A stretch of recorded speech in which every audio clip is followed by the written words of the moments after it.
Next topic है time dilation, समय विस्तार। देखिए ये टॉपिक रिलेटिविटी का बहुत ही एक जटिल सा टॉपिक है, जो कि आप क्लासिकल मैकेनिक्स के पॉइंट ऑफ व्यू से समझने की कोशिश करेंगे तो आपको ये थोड़ा अजीब सा लगेगा और ऐसा लगेगा कि जैसे कि हम एक कहानी सुना रहे हैं। जबकि वास्तविकता में ये टॉपिक अगर आप समझना चाहते हैं तो रिलेटिविटी के जो लॉज है उनको आपको माइंड में रखना पड़ेगा। तो इस टॉपिक का जो सार है वो मैं थोड़ा सा पहले बता देता हूँ कि हम इस टॉपिक में क्या रिजल्ट निकालने वाले हैं। हम ये रिजल्ट निकालने वाले हैं कि कोई भी वस्तु अगर प्रकाश के वेग के समकक्ष वेग से चलती है तो उसके लिए टाइम जो है वो रुकता हुआ सा महसूस होता है।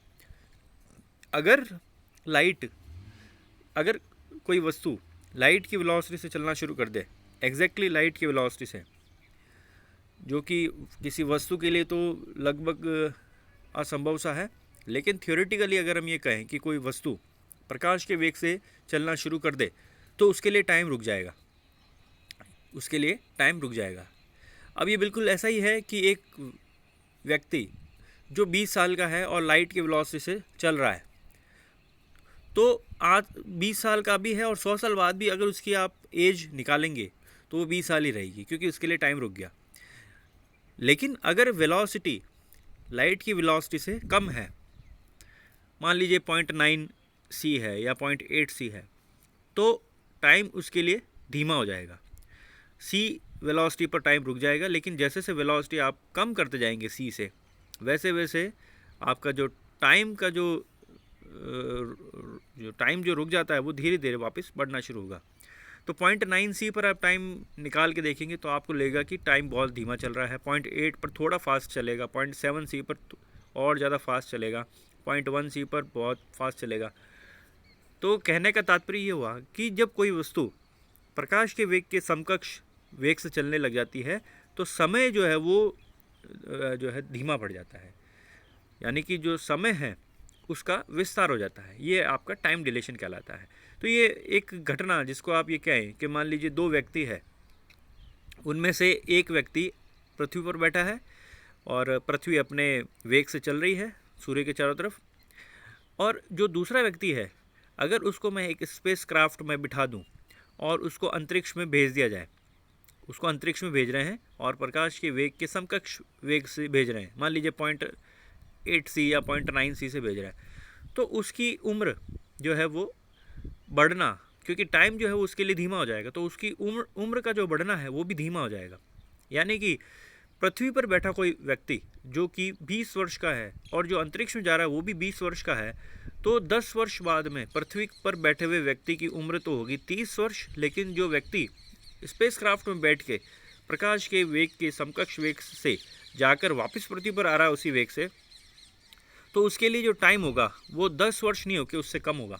यानी उसके लिए जो टाइम निकला होगा, जो टाइम स्पेंड उसने किया है अंतरिक्ष में, वो 10 वर्ष नहीं होकर उससे थोड़ा कम होगा। मान लीजिए 6 वर्ष ही हुआ, 5 वर्ष ही हुआ, वो डिपेंड करता है कि किस वेलोसिटी से वो जा रहा है।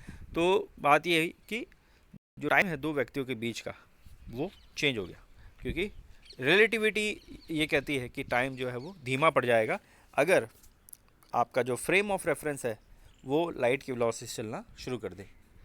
तो इस टॉपिक को फिज़िकली समझते हैं कि ये क्या है। तो आपने फिर से वही दो फ्रेम लिए हैं, frame S prime, S prime V velocity से एक्स डायरेक्शन में चल रहा है। अब कोई घटना घट रही है किसी पॉइंट पी पर, कोई घटना घट रही है किसी पॉइंट पी पर, और उस घटना को दो अलग अलग टाइम पर आप मेज़र कर रहे हो। तो जब हम उसको एस प्राइम फ्रेम में मेज़र कर रहे हैं तो टाइम आपका जो है T1 प्राइम और T2 प्राइम, यानी कि कोई घटना घटने का जो अंतराल है T1 प्राइम और T2 प्राइम के बीच का है, तो टोटल जो प्रॉपर टाइम इंटरवल होगा T0 वो हो जाएगा एस प्राइम फ्रेम में T2 prime minus T1 prime. तो ये आपका प्रॉपर टाइम इंटरवल होगा। प्रॉपर टाइम इंटरवल का मतलब वास्तविक में जो टाइम है वो ये है। कौन सा फ्रेम में? एस प्राइम के अंदर। अगर मैं एस फ्रेम में यही टाइम निकालूं तो एस फ्रेम में ये जो टाइम होगा वो मान लिया T2 माइनस T1 है। अब आपको क्या करना है, आपको रिलेशन निकालना है T एंड टी नॉट में। आपको ये देखना है कि टी नॉट और टी में क्या रिलेशन है। तो फिर से आपको क्या करना है, लॉरेंस ट्रांसफॉर्मेशन इक्वेशन का यूज़ लेना है। तो लॉरेंस ट्रांसफॉर्मेशन इक्वेशन देखिए, T1 और T2 के लिए हमने एक रिलेशन निकाल रखे हैं ऑलरेडी, T1 और T1 प्राइम में रिलेशन, T2 और T2 प्राइम में रिलेशन, जहाँ x प्राइम क्या है, उस घटना के होने की जो पोजीशन है वो है x प्राइम। ठीक है, आप क्या करेंगे, जहाँ गामा है वहाँ पर उसकी वैल्यू पुट करेंगे इक्वेशन नंबर 5 से। और अब आप जब रिलेशन T2 माइनस T1 निकालेंगे, यानी कि T निकाल रहे हैं, जो टाइम जो चेंज आ रहा है वो T निकाल रहे हैं, तो T2 minus T1 equal to क्या आ जाएगा, गामा ब्रैकेट में T2 prime minus T1 prime. बहुत ईजी है, हमने क्या किया, इक्वेशन नंबर जो 4 है उसमें से 3 को माइनस किया है, जो बाकी चीज़ कटनी थी वो कट गई। आगे चलें, तो अब आप क्या करें, इनमें जब वैल्यू पुट करेंगे T और T नॉट, तो आप देखेंगे कि जो T है equal to T not upon में जा रहा है 1 minus V square upon C square, जबकि लेंथ कॉन्ट्रैक्शन में वो ऊपर मल्टीप्लाई में आ रहा था, यहाँ डिवाइड में जा रहा है। तो जो चीज़ नीचे वाली है वो 1 से कम है, अगर वो 1 से कम है तो इसका मतलब क्या हुआ कि T not upon less than 1 is greater than T not, so T is greater than T not, यानी कि टाइम आपको जो T नॉट है वो देखो धीमे हो गया, T नॉट छोटा हो गया T से।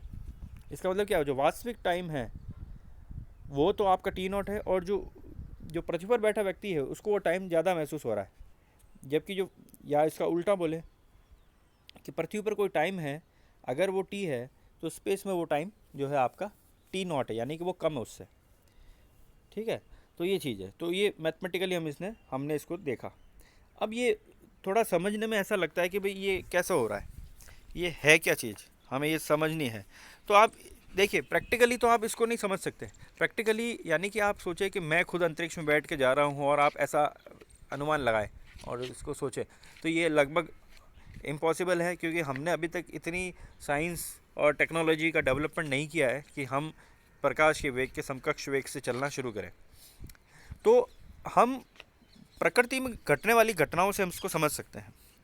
तो experimental verification of time dilation, इसके लिए हम क्या करते हैं कि जो हमारा जो कॉस्मिक रेज या सूर्य से आने वाली जो किरणें हैं उनकी जो वेलोसिटी होती है, उनकी वेलोसिटी लाइट की वेलोसिटी के लगभग बराबर होती है, उनको लेते हुए हम इसको समझ सकते हैं। तो जो आपका पाई प्लस मेजॉन है, देखिए ये जो एक पार्टिकल होता है पाई प्लस, ये मेजॉन्स कहलाते हैं। मेजॉन्स क्या होते हैं, ये आप न्यूक्लियर फिज़िक्स के अंदर पढ़ेंगे, जो कि अभी आप फर्स्ट ईयर में हैं, सेकेंड ईयर फाइनल ईयर में आप जाके इसको पढ़ेंगे। तो मेजॉन एक पार्टिकल है जो कि एमिट होते हैं न्यूक्लियस के अंदर या न्यूक्लियर रिएक्शन के वक्त, और तुरंत ही ये डीके हो जाते हैं, एमिट यानी बनते हैं और ख़त्म हो जाते हैं। तो ये जो पार्टिकल है इनका लाइफ टाइम क्या है, हाफ लाइफ देखिए 1.8 इंटू 10⁻⁻8 सेकेंड, ये इनका लाइफ टाइम है। जबकि इनका जो मास है वो इलेक्ट्रॉन के मास का 273 गुना होता है, और इनकी जो वेलोसिटी है वो 0.99 c है। c जो है वो क्या, लाइट की वेलोसिटी, और 0.99 c किसकी वेलोसिटी है, मेजॉन पार्टिकल की वेलोसिटी। तो अब आप क्या करें, ये वेलोसिटी पुट करें 0.99 c किसके अंदर, वो टाइम के फॉर्मूले में, तो आपको जो टाइम मिलेगा एक्चुअल में, तो ये इतने हाफ लाइफ इनकी है 1.8 इंटू 10⁻⁸ सेकेंड। जबकि जब आप जब आप टाइम डायलेशन की फॉर्मूले में रख के कैलकुलेट करेंगे तो इनका जो टाइम है वो है 10 इंटू 10⁻⁸ सेकेंड, बढ़ गया टाइम। इसका ये मतलब हुआ कि आपका जो पाई मेजॉन पार्टिकल स्पेस में इतने सेकंड तक के लिए ज़िंदा रहता है और इतने वेग से चल रहा है, तो अगर इतने वेग से चल रहा है और ये टाइम है, तो आप एक डिस्टेंस निकाल सकते हैं कि ये जो है 3 किलोमीटर या 4 किलोमीटर तक चल सकते हैं मान लीजिए। जबकि वास्तविकता में जितनी इस लाइफ टाइम और इस वेलोसिटी से ये चलना चाहिए, उससे ज़्यादा डिस्टेंस तक ये ट्रेवल करते हैं। तो उसका कारण क्या है, क्योंकि टाइम जो है इनके लिए धीमा हो जाता है, टाइम डायलेशन, इसलिए ये ज़्यादा डिस्टेंस तक ट्रैवल कर सकते हैं। तो ये जो चीज़ है इसको आप यहाँ से समझ सकते हैं। इसमें आप थ्योरी में आप देख सकते हैं कि ये जो है 30 मीटर दूरी जो है तय करते हैं, और जब ये आप फार्मूला में पुट करके इनका निकालेंगे टाइम, तो टाइम आपको जो है धीमा होता हुआ मिल रहा है, टाइम बढ़ता हुआ मिल रहा है। तो ये ज़्यादा डिस्टेंस तक, 30 मीटर से ज़्यादा डिस्टेंस तक जो है ये ट्रैवल कर सकते हैं।